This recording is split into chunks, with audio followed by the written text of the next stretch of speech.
todos os meus batons que estão sem tampa. Eu tenho que parar com isso. She wanted to test it again. She said she was that was so she arranged a place to go.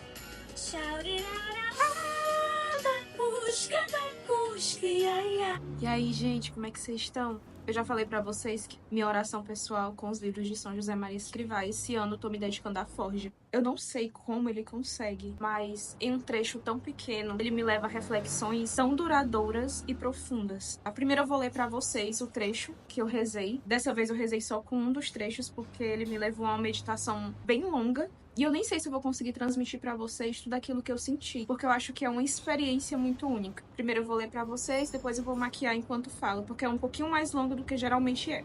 É o ponto 39. Forja.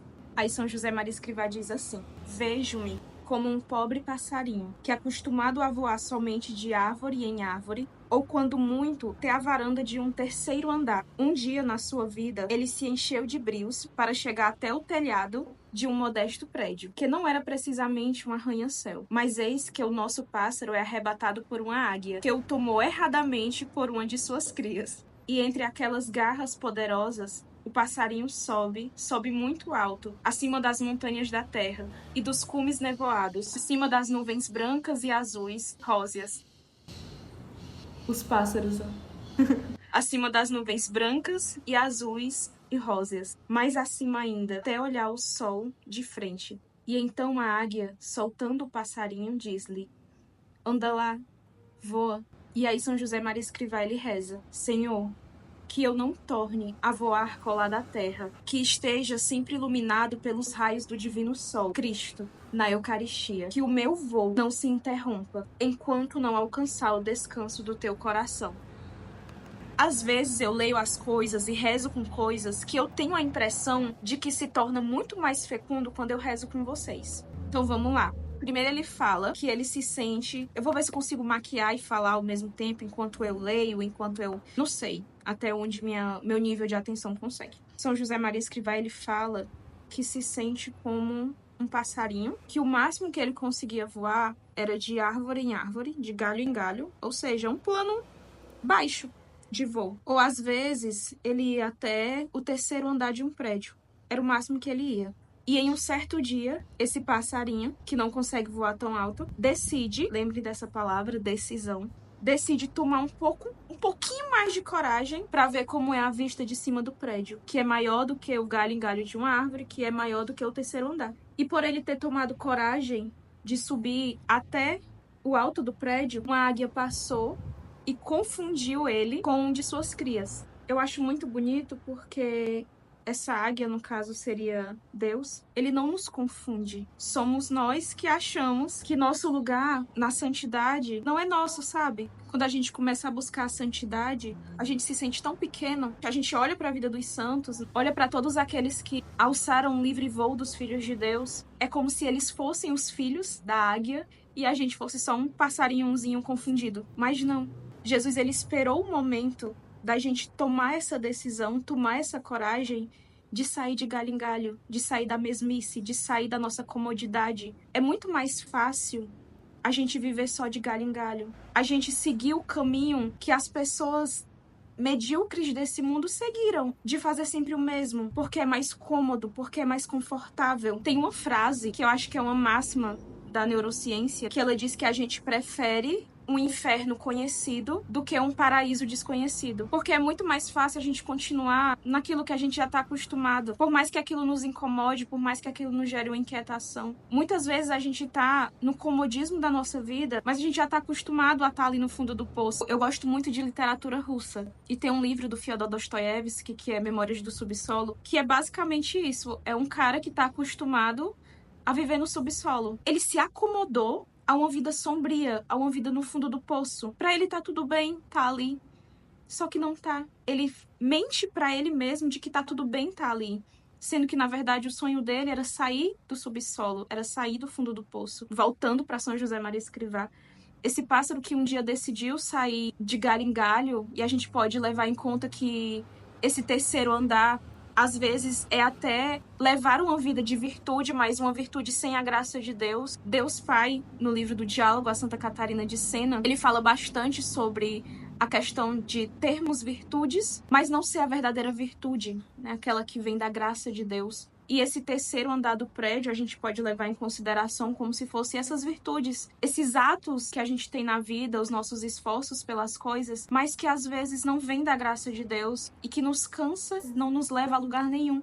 A gente precisa de mais, que é a virtude que provém da graça de Deus. E aí esse pássaro, um certo dia, que não é por acaso, o nosso encontro com Deus, ele nunca é por acaso, né? As nossas decisões, elas nascem primeiro de um impulso do coração de Deus. Até naquela passagem da samaritana, quando Jesus encontra ela no poço, ela pode até ter achado que foi por acaso que Jesus queria beber água e que foi por acaso que ela estava ali naquele poço, mas um dos fatos que eu acho muito bonito nessa passagem é que Jesus, ele não precisava ter passado pela Samaria para chegar ao destino que ele queria chegar. Ele quis passar pela Samaria para encontrar com a samaritana. E esse pássaro que um dia decidiu que iria para o terraço não foi por acaso. Na nossa vida, quantas vezes Deus nos convida a ir para o terraço, a tomar decisões de santidade, de subir o nível na nossa vida espiritual, mas a gente tem medo, a gente tem essa insegurança, a gente prefere o inferno, que é cômodo, do que um paraíso que é cheio de novidades.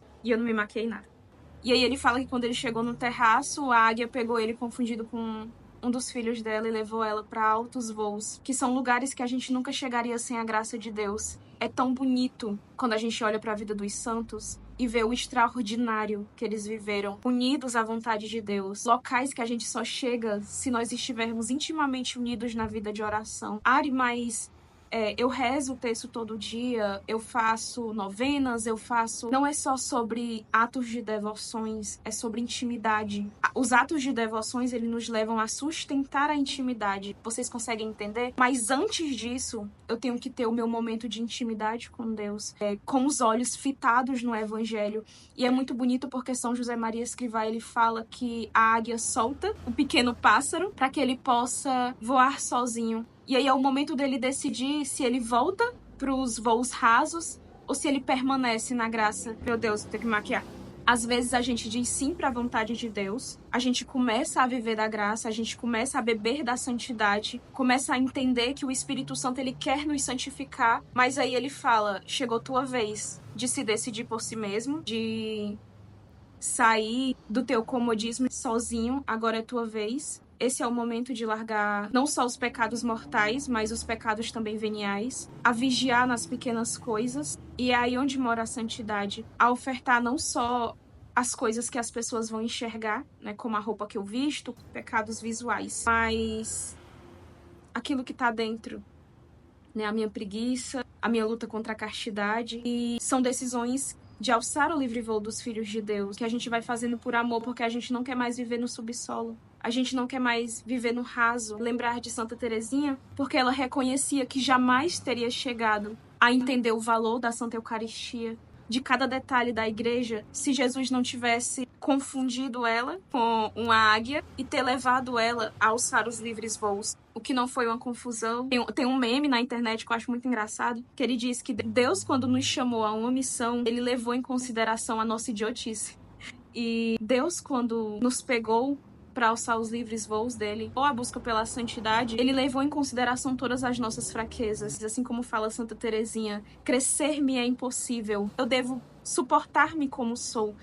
E esse aceitar a nossa pequenez e ofertar para Deus tudo que temos, mediante aquilo que somos, é um ato de heroísmo, né? É um ato de santidade. Santa Teresinha, ela no começo, ela se comparava muito, ela dizia, o meu sonho é salvar a França como Santa Joana d'Arc, subir num cavalo e enfrentar exércitos. Ela queria aquela coragem de Santa Joana d'Arc, mas a missão de Santa Joana d'Arc foi pedida por Deus.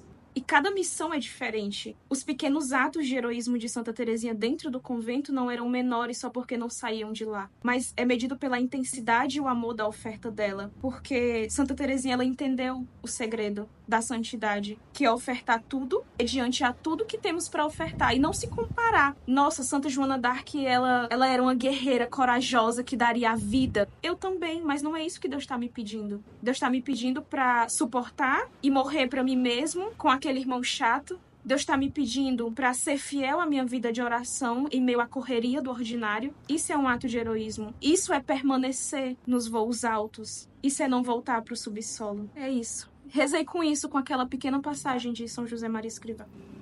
Just before the evening,